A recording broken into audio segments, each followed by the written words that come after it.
오늘 말씀의 제목은 왕이신 예수 그리스도입니다. 왕이신 예수 그리스도라는 제목으로 하나님의 말씀을 나누겠습니다. 인생의 흑역사라는 말이 있습니다.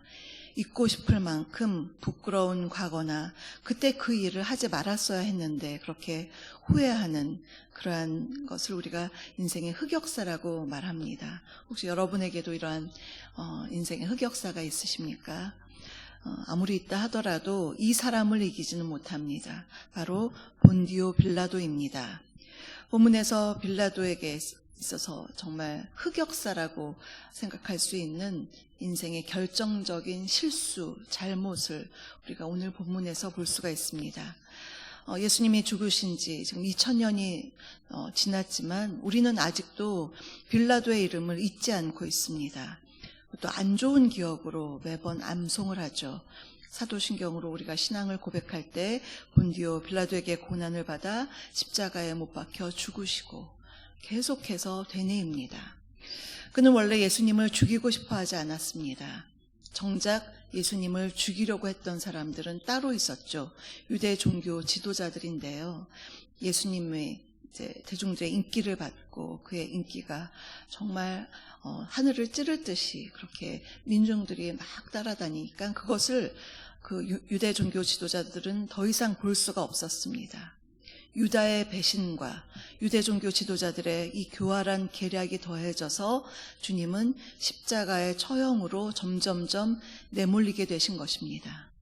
그러나 겉으로 보기에는 빌라도가 유대 총독으로서 예수님 처형의 결정권을 행사한 것으로 우리가 그렇게 고백을 하는 것입니다. 그에게 책임이 있었기 때문입니다. 그는 총독으로서 바른 판결을 내리지 않았고 우유부단하게 성난 민심의 환심을 사고자 예수님을 후에 결국 십자가 처형으로 넘겨준 것입니다. 이것이 그의 인생의 가장 큰 잘못이었습니다.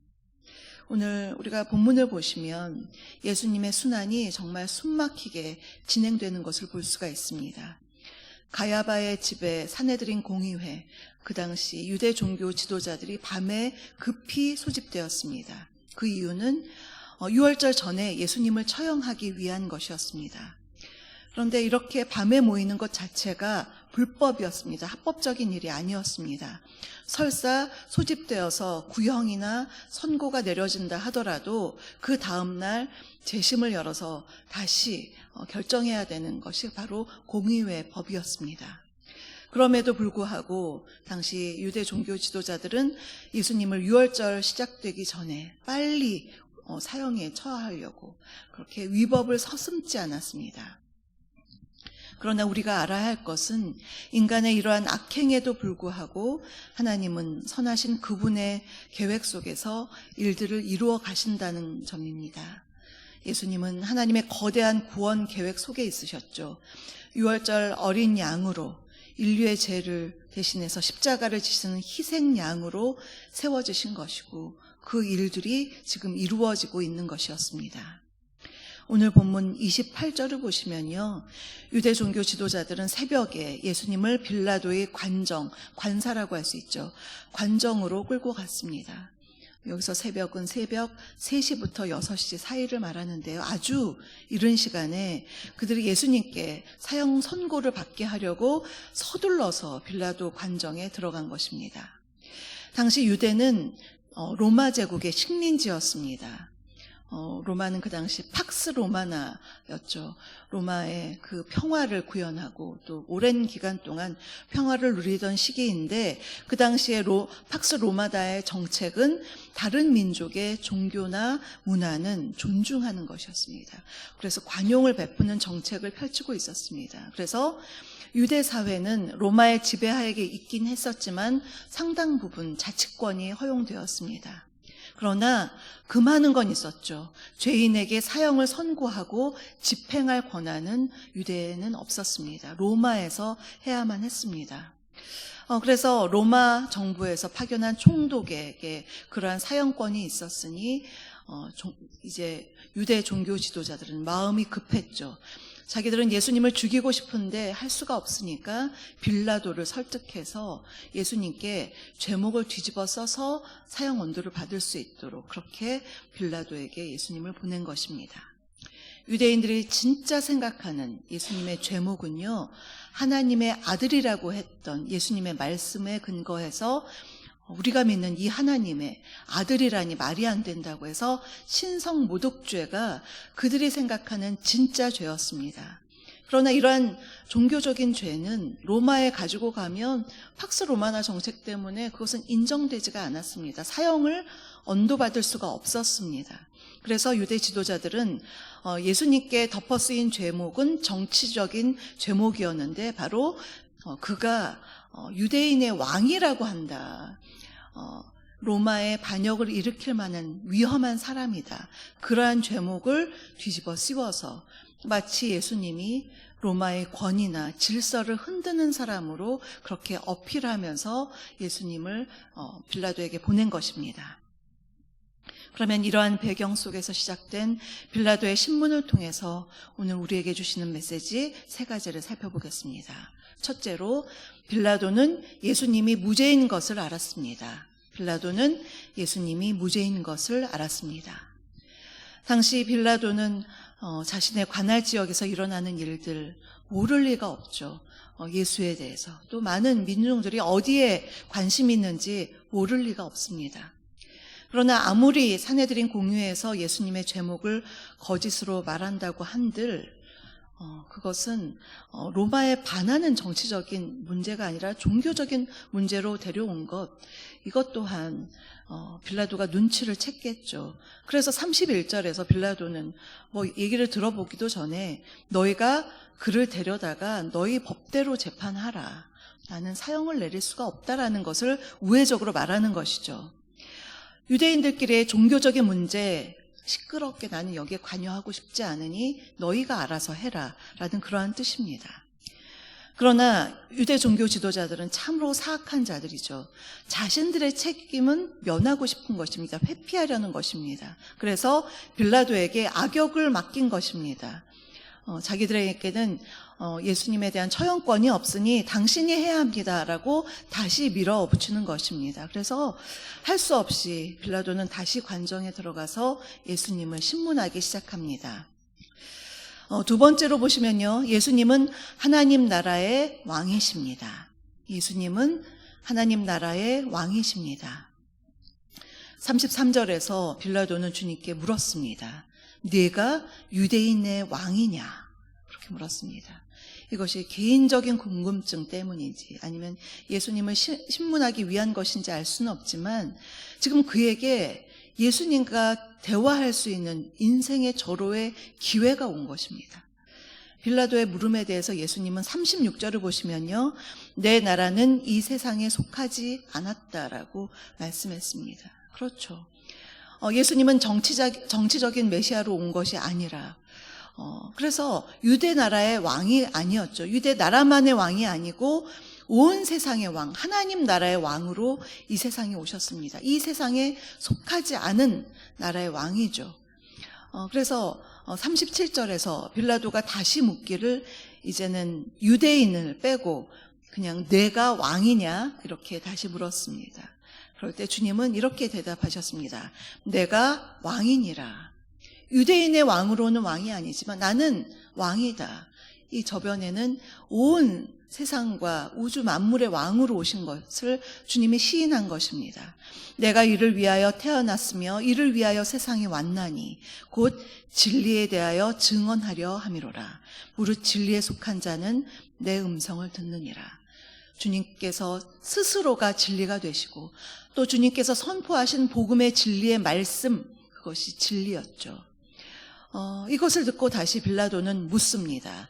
진리가 무엇이냐라고 예수님께 물어볼 때 근데 우리가 살펴볼 것은 37절에서 주님이 말씀하신 진리, 곧 진리에 대하여 증언하려 함이로라 이렇게 말씀하신 그 진리와 지금 38절에서 빌라도가 묻는 진리는 우리 번역상으로는 진리라는 한글로는 똑같지만 원어가 다릅니다. 즉 주님이 말씀하신 진리에는 정관사가 붙어 있습니다. 그 진리입니다. 복음의 진리, 절대적인 진리를 말하고 있는데 빌라도가 물어보는 진리가 무엇이냐라고 할 때 이 진리에는 정관사가 없습니다. 한마디로 이것은 일반적인 진리, 세상적인 진리를 묻는 그러한 물음이었습니다.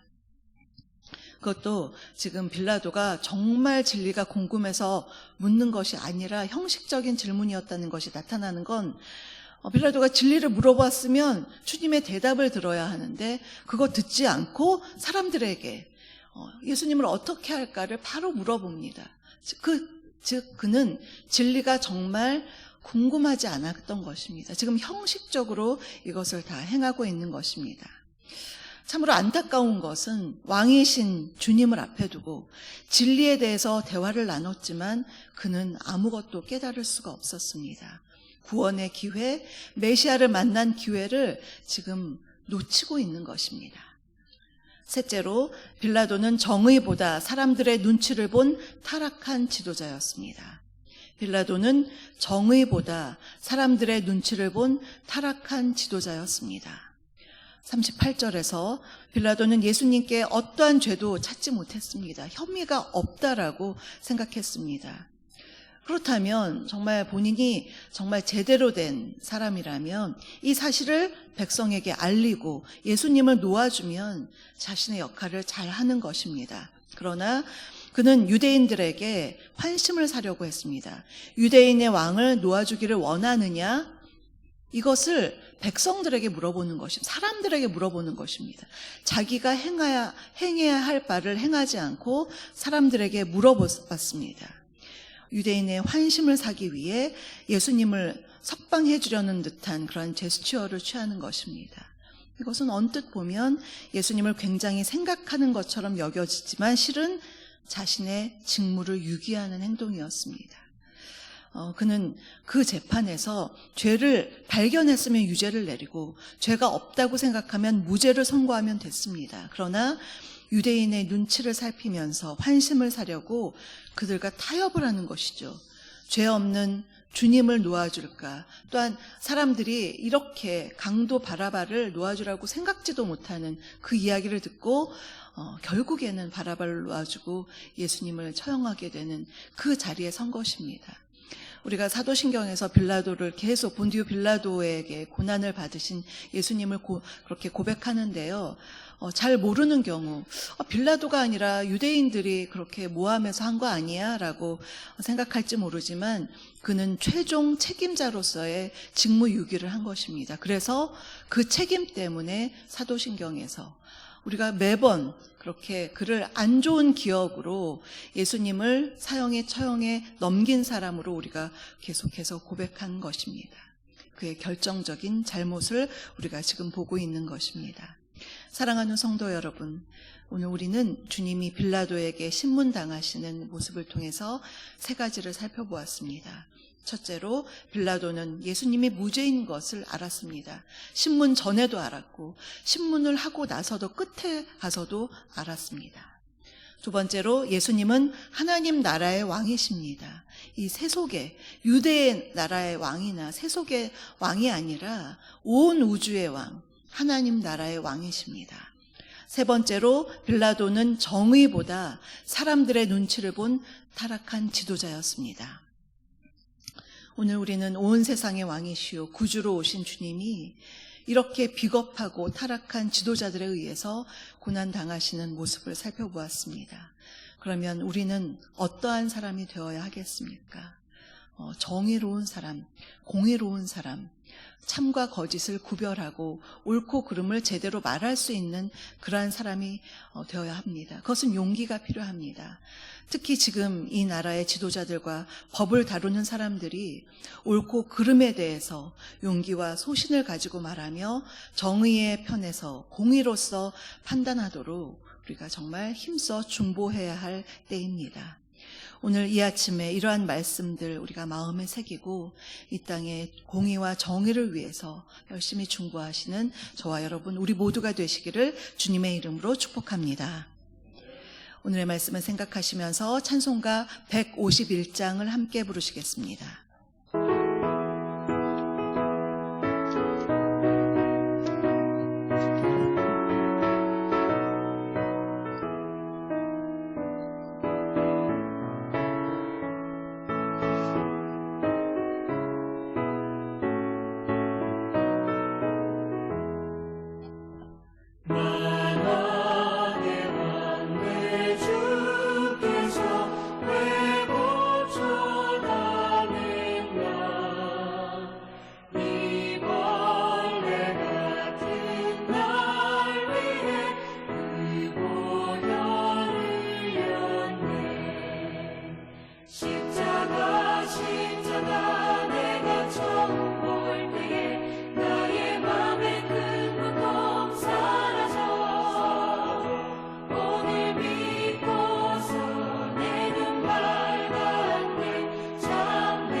지금은 우리 주 예수 그리스도의 은혜와 아버지 하나님의 다함없는 사랑하심과 성령님의 내주교통 충만케 하심이 만왕의 왕이시오 온 세상의 구주이신 주님의 고난을 바라보면서 불의에 꺾이지 않고 오직 정의와 공의로서 판단하고 분별하기를 간절히 소망하는 사랑하는 우리 성도님들 머리머리 위에와 그 가정과 일터 위에 우리 주사랑교회 위에 이 나라 이 민족 위에 지금부터 영원토록 함께하옵시기를 간절히 축원하옵나이다.